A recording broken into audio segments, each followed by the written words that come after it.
I was blessed growing up with loving, caring parents in an alcohol-free home. I give thanks every day for how the Creator kept me from witnessing firsthand the evils and pitfalls associated with alcohol. My first experience with alcohol came at age 14. Friends introduced me to a friend of theirs, and within a couple of months, their friend alcohol became my new best friend. Before I realized it, all of my goals and aspirations for high school went out the window. For the next 20 years, I left a trail of guilt, shame, embarrassment, and dysfunction. However, I remember my mom and dad nagging me about getting an education. My certificates and degree are the few positives in my early life. In 1984, I graduated from Haskell Indian Nations University. I was a functional drunk. I could hold a job, so I moved east to Washington, D.C. and worked for the BIA in the records, forestry, and the procurement departments. I left the BIA and started truck driving. When I messed my leg up in a bar brawl and could no longer drive trucks, I moved back home to Michigan, had my leg repaired, and never returned to D.C. Losing a job I was passionate about was still not enough to put the bottle down. In the years I had been away from home, my brothers and some family members had begun to sober up.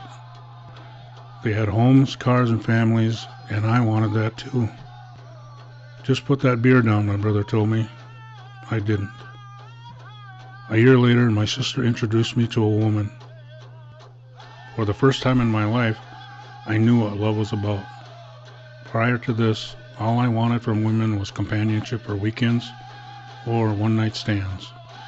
I also found out how a relationship with a woman would interfere with my relationship with my new best friend. I started to get resentful, and it wasn't at the alcohol. One night, she told me she needed to say something to me, and then she would never say it again.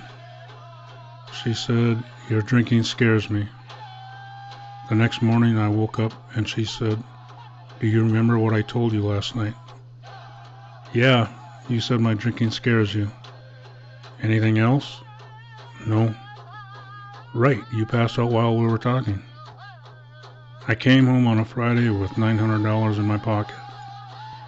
I ended up in Sweet's bar on Monday morning, hungover and broke. I looked in the mirror and saw nothing. I called Mike at New Day Treatment and said, "I'm done, get me in there." He told me to be there on Wednesday. I charged a case and went home for one last drunk. I popped one and stared at it for a long time. What the heck? I dumped my best friend alcohol, but harder than dumping the booze was losing my first real relationship. That was the toughest time. I kept thinking about that simple, profound statement. Within a year of completing treatment, I got a Dear John letter. I felt like I had been kicked to the curb. How do I deal with this? I took a long ride.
My best decision was not picking it up again. Today I have come full circle. I am an administrator at New Day, the same treatment center where I started my recovery. I have a beautiful wife, 5 grown children, and 14 3/4 grandchildren. We provide a loving, alcohol-free home for them. If I had never gotten sober, I would never have heard my granddaughter sing the White Eagle song. That's the same first Ojibwe song I learned.